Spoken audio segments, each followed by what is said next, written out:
احبتي الكرام، السلام عليكم ورحمه الله تعالى وبركاته. اليوم غادي نقدم لكم واحد الرفيسه، يعني رفيسه المغربيه بريستيج، ولكن ما درتش فيها الفواكه الجافه لانني انا كنحبها بالطريقه الاصيليه ديالها، يعني بريستيج غير في يعني المنظر ديالها. اذا غادي تبقاو معايا باش ندوزو طريقه التحضير وكذلك المقادير. اتمنى لكم فرجه ممتعه. احباتي الكرام، لتحضير الرفيسه بريستيج غادي نبداو بالمسمن ديالها. اذا درنا هنايا كيلو ديال الفورص وكيلو ديال القمح والملح، غادي نجمعوهم بالماء دافي، ومن بعد غادي نبقاو معايا باش تشوفوا الطريقه ديال العجينه ديالها. اذا على بركه الله،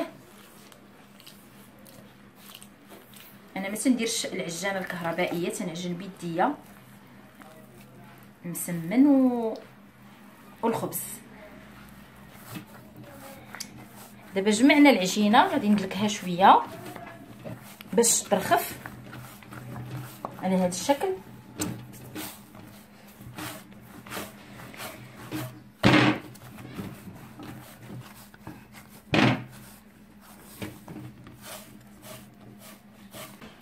اذا بعد ما ارتاحت العجينه ديالنا غادي نقطعوها على هذا الشكل،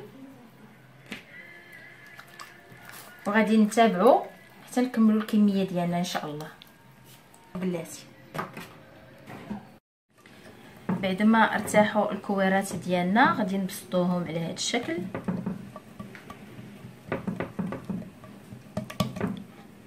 كندهنوهم بالزيت باش يتمدوا لينا مزيان، يجيو مرقين.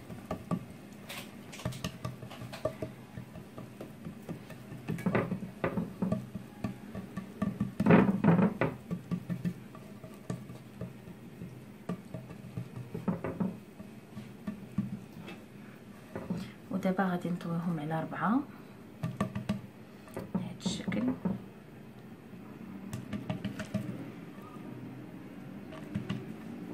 وعلى هذا الشكل غنخليهم يعاودوا يرتاحوا.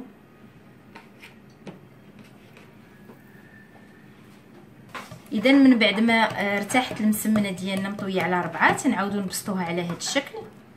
اذا هكا كنطيبوها تيجيو مربعين، وهما اللي غادي ان شاء الله نقطعوهم باش نديروهم في الرفيسه ديالنا. اذا غنبقاو تنتابعوا الكميه كامله على هذا الشكل ان شاء الله. شكرا. احبتي الكرام، المسمن ديالنا بعد ما طاب ولا على هذا الشكل، اذا قطعناه بيدينا ولا راه مرق كيف كتشوفوا. دابا غادي نخليكم معايا باش تشوفوا باقي الطريقه ديال التحضير ديال الرفيسه. احباتي الكرام، بالنسبه للدجاج ديال الرفيسه ديالنا غسلناه مزيان ناشف. غادي نوجدو دابا شرموله، درنا هنايا معلقه لارد كبيره ديال السمن، غادي نضيفو واحد البصله محكوكه باش غنشرملو.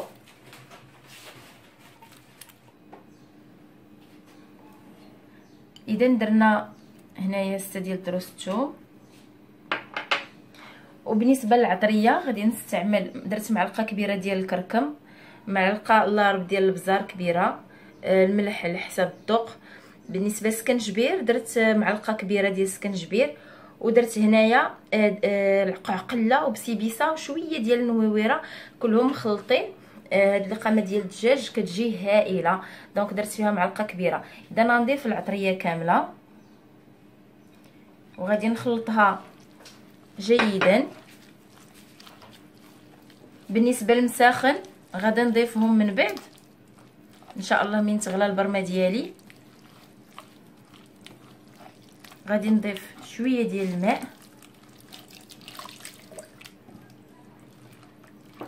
وغادي نبداو نشرملو الدجاج ديالنا. كما كتشوفوا كيناشف، مغسول بالسكنجبير يعني نقيناه مزيان، غسلناه بالسكنجبير والملحه والابزار. الشرموله تدخل معاه لداخل مزيان، خص الواحد يتفرك بين الجلده كذلك.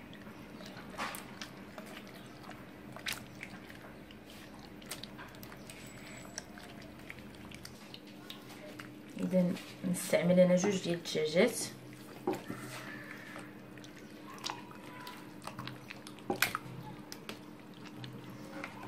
ندخل مع الشرموله مزيان.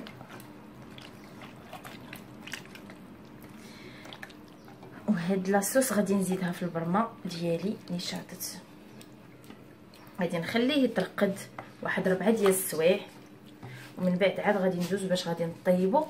ومن بعد غادي ندير واحد القبطه ديال القزبر والمعدنوس في الحشاء ديالو باش يطلق لينا النسمه. انا ما تنقطعوش، ما كنديروش مع لاصوص باش ما يخسرش ليا اللون ديال الروا ديالي. اذا نفس الطريقه في الدجاجه الاخرى ندير فيها الربيع. ودابا غادي نخليو كي قلت لكم 4 ديال السوايع. بالنسبه للزعفران شعره غادي نديرو في الماء، وغادي هذا بقاو تابعوني باش نشوفوا الطريقه باكملها.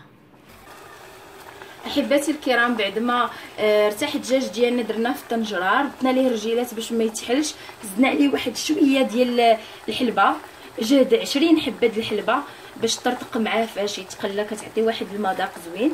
وكذلك زدنا واحد الجهد ديال بصله اونص مشلضه باش تعطينا الدغميره، يعني تتعاود تعلك لينا المرق ديال الرفيسه. اذا نخليكم معايا باش نتابعوا. غادي نضيف دابا زيت الزيتون،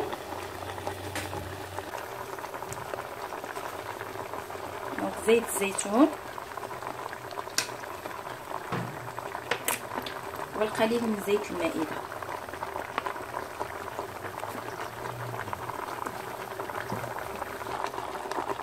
اذا دابا غادي نضيف زعفران شعره،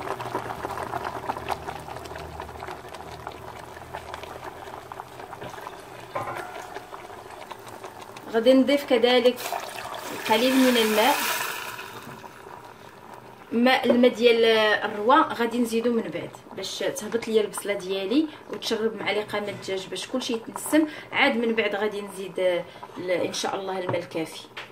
احباتي الكرام، الحلبه ديالنا درناها في طنجره مع شويه ديال الماء والملح وشويه ديال العطريه، ولكن دابا خدينا الماء ديالها ضفناه في الطنجره، وغادي نضيفوا شويه ديال الماء ديال الطنجره ديال الرفيسه، غادي نخليوه هنايا باش يشرب لينا النسمه تكمل في الطياب ديالها. بالنسبه للعدس ديالنا راه سلقناه مع شويه ديال الملحه والبزار سكنجبير، وزدنا له واحد الزلافه من الطنجره ديال الرفيسه باش يتنسم بالمذاق ديال الدجاج. وخدينا كذلك الماء ديال العدس درناه في الطنجره، كيف سبق درنا الماء ديال الحلبه. بالنسبه للحلبه اللي ما كيبغيهاش بلاش خليها من بعد، واللي وديروها على جانب في الزلافه عند التقديم.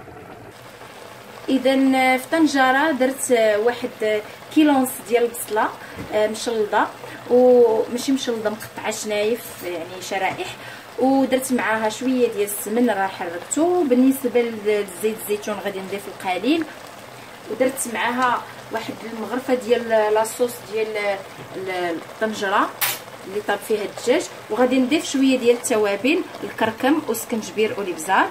ومن بعد غادي نذوق، ما غاديش نزيد الملح حتى نشوف الملحه ديالها، حيت السمن ديجا مالح، دونك عاد غادي نشوف واش غنزيد الملحه ولا لا. احباتي الكرام، الدجاج ديالنا طاب نزلناه، غادي ندهنوه بشويه ديال الزبده باش ندخلوا الفران يتحمر. اذا الزبده كتعطيه نيت واحد اللذه وكيجي هشيش، كيجيش ناشف. اذا غادي نتابع. احباتي الكرام، درنا المسمن ديالنا ايفور باش يجي هشيش. اذا دابا بقاو معايا باش تشوفوا معايا طريقه التقديم. اذا البرمه ديالنا ها هي، دونك خليت غير الروا بوحدو، غادي نسقي دابا ان شاء الله.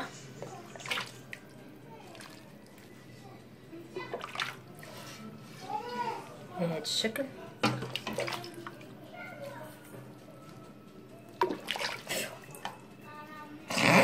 اذا الدجاج ديالنا من بعد ما خرجنا من الفران محمر كيجي على هذا الشكل هائل. دابا غادي نبداو نذوقوا ببيض السمان.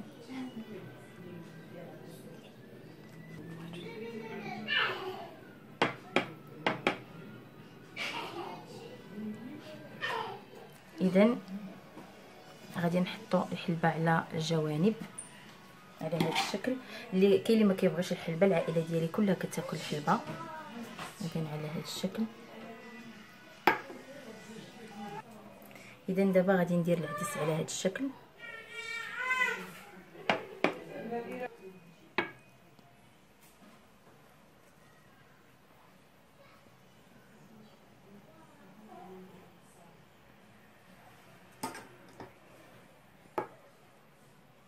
بهذا الشكل. الان غادي نضيف البصل. البصله اللي طيبناها كل بوحدها غادي نديروها بين الحلبه والعدس، كتجي هائله هكا باش كنفرقوهم بهذا الشكل. كنتابعوا احباتي الكرام، هذا هو الشكل النهائي ديال وصفه اليوم. كنتمنى هذا الاقتراح يعجبكم ويرافقكم وتجربوه في البيوت ديالكم، كيجي هائل. سيرتو نتوما كطيبوا كل حاجه بوحدها، يعني ما كترونش لكم الطنجره ديالكم، وكيجي سهل في التقديم، كل حاجه كتستفوها على حقها وطريقها. كنتمنى تعجبكم، وما كنتو كتشوفوا الفيديو لاول مره ما تنساوش تشاركوا في القناه ديالي. اقول لكم في امان الله.